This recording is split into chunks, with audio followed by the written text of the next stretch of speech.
ନାଇଁ ବସିଲେ କଥା ଶୁଣିବାର୍ ଲାଗି ଟିକେ ଭଲ ନା ଲାଗେ।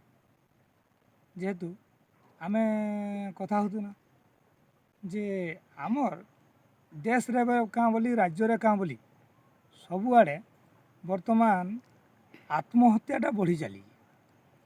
ଯେ ଆତ୍ମହତ୍ୟାକେ ଆମେ ବୋଲୁଛୁଁ ସମସ୍ତେ କାଣା ବିଜ୍ଞାନ ବହୁତ ଉପରେ ଗଲାନ, ଠିକ୍ ଆମେ ନାଇଁ ବୋଲବା, କିନ୍ତୁ ଇ ଆତ୍ମହତ୍ୟାଟାକେ ଦେଖୁନ୍ ଯେ କୌଣସି ଉଚ୍ଚ ଶିକ୍ଷିତ ମହଲରେ ବି ତାହାକେ ରୋକି ନାଇଁ ପାର୍ବାର୍, କି ଆମର୍ ବୈଜ୍ଞାନିକ ବି ରୋକି ନାଇଁ ପାର୍ବାର୍, କି ଇଞ୍ଜିନିୟର ଡାକ୍ତର ଏସବୁ କୌଣସିଥିରେ ରୋକି ନାଇଁ ପାର୍ବାର୍।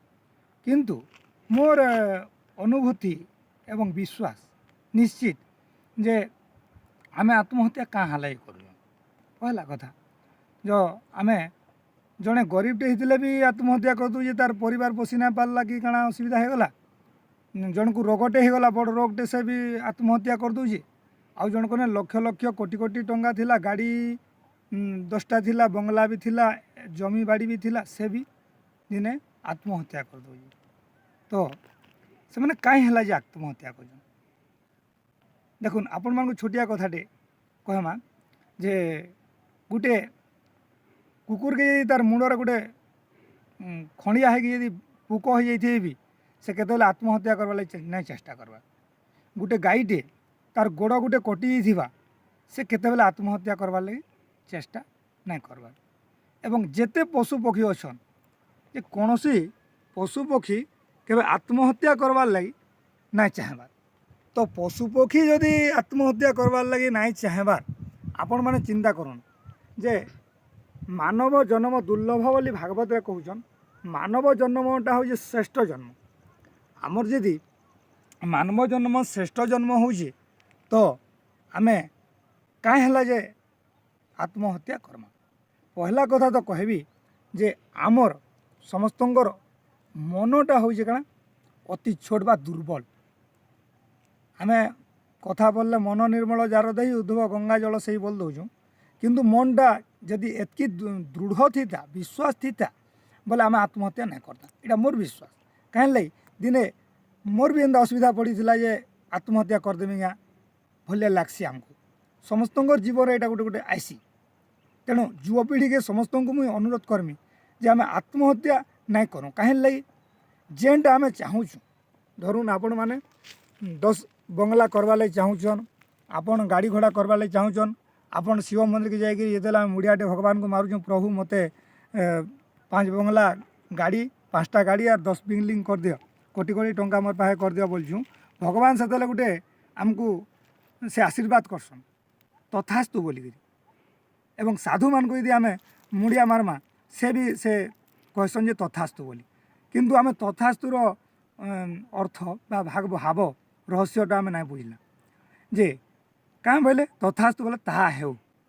କାଣା ତାହା ହେଉ ନାଇଁ, ଆମେ ଯେନ୍ଟା ପ୍ରଭୁ ମୋର୍ ଛୁଆ ପିଲାକେ ଭଲସେ ରଖିଥା ବୋଲି ଯେନ୍ ମୁଡ଼ିଆ ମାରଲା, ସେ ବୋଇଲେ ତଥାସ୍ତୁ ମାନେ ତାହା ହେଉ।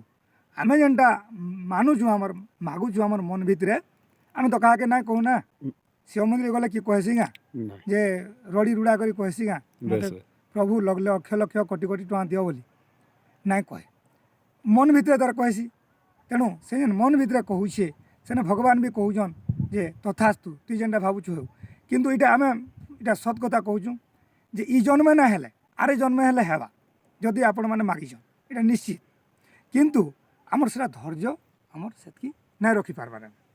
ସେ ଧୈର୍ଯ୍ୟକେ ଯଦି ଧର୍ତା ଏବଂ ଆମର୍ ଇନେ କାଣା ଆମେ ମନ୍ଟାକେ ଯେନ୍ କହୁଥିଲୁ, ମନ୍ଟାକେ ଆମେ ନାଇଁ ଜାଣିପାର୍ବାର୍, ଦୃଢ଼ ବିଶ୍ୱାସ ନାଇଁ ରଖିପାର୍ବାର୍। ଯଦି ଭଗବାନଙ୍କର୍ନେ ଆମର୍ ବିଶ୍ୱାସ ଥିତା, ପିତାମାତାଙ୍କର୍ନେ ଆମର୍ ବିଶ୍ୱାସ ଥିତା, ଆମେ କାହିଁ ସେ ଆତ୍ମହତ୍ୟା କର୍ତା। ଏବଂ ଆପଣମାନଙ୍କୁ ତ ଗୋଟେ କଥା କହେମୁ ଆମେ ଯେ ଗୀତାର 2ୟ ଅଧ୍ୟାୟ ଯେ ଆମର୍ ମନୋବଳ କେନ୍ତିକିରି ବଢ଼୍ବା ବା ଆମର୍ ଆତ୍ମଶକ୍ତି କେମିତି ବଢ଼୍ବା, ଆମର୍ ଭିତ୍ରେ ଯେନ୍ ଜଣେ କଥା କହୁଛନ୍, ଇଏ ହଉଛେ ଆତ୍ମା। ତେଣୁକରି ଯେନ୍ ଆମର୍ ଭିତ୍ରେ କଥା ଆମେ ସମସ୍ତେ ମୁଇଁ କହୁଛେଁ ବୋଲୁଛୁଁ, ଆଜ୍ଞା ମୁଇଁ ନାଇଁ କହେବା, ଏଇଟା ଆମର୍ ଗୁରୁଦେବ କହେସନ୍। ତେଣୁକରି ମୁଇଁ ନାଇଁ କହେବାର୍, ସେଟା ସେ ଆତ୍ମା ଭିତ୍ରେ ଯେନ୍ କହେସନ୍, ସେ କହୁଛନ୍ ଗୀତାରେ କହୁଛନ୍ ଯେନ୍ କଥା, ନୈନମ୍ ଛିନ୍ଦନ୍ତି ଶସ୍ତ୍ରାଣୀ ନୈନମ୍ ଦହତି ପାବକ, ନ ଚୈନମ୍ କ୍ଲେଦନ୍ତପୋ न शोष यति महारुत भगवान द्वितीय अध्याय एटा कहले आपण मान अनुरोध करमी द्वितीय अध्याय पढ़ुन जे आमर मनोबल दृढ़ हेबा आमर मन निश्चित बदलवा भगवान कराड़े तेणु द्वितीय अध्याय एटा कहले जे ये आमर आत्मा जेन शरीर रे बसिछन ई आत्मा के कहीं शस्त्र द्वारा भी हणा जाई पारिबो नाही कि निया द्वारा पोड़ा जाई पारिबो नाही वायु ताकू उड़ाई पारिबो नाही जल ताकू बुड़ाई पारिबो नाही तेणु करी आमर पुनर्जन्म निश्चित अच्छे तेणु करी तो 84 लक्ष जनी आमे भ्रमण करी करी करी करी आमे जाई मनुष्य जन्म पाई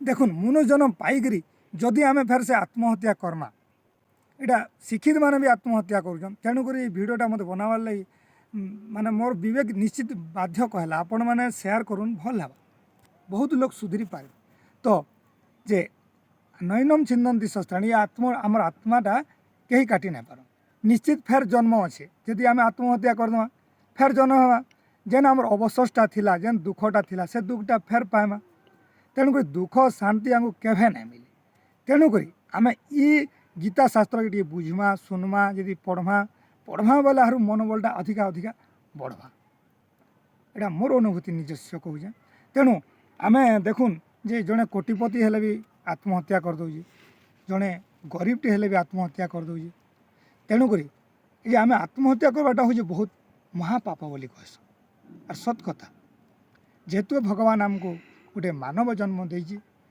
मानव जन्म दुर्लभ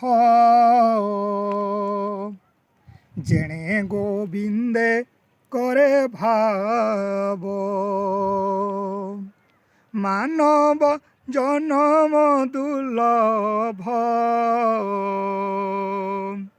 जेणे गोविंदे करे भाव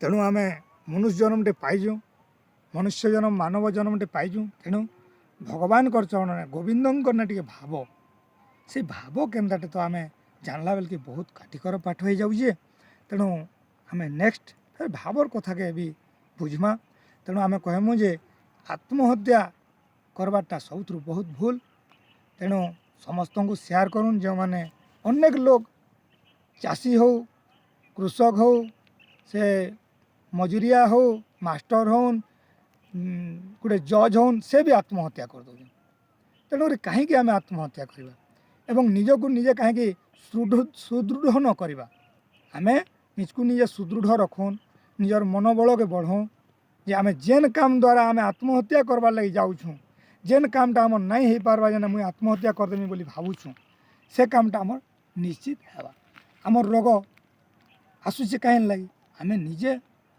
जानी नहीं पारुछुँ आम निजे अज्ञान जेते दिन पर्यंत आमर ज्ञान ना आसी आमर ज्ञान उदय ना होइतिबा सेते दिन पर्यंत आम अज्ञान रे थिमा तेणुक आमको रोग बाग अनेक प्रकार ये कली आमको कलुषित करथवा कली आमको नहीं तार दुखरे पकाउथवा।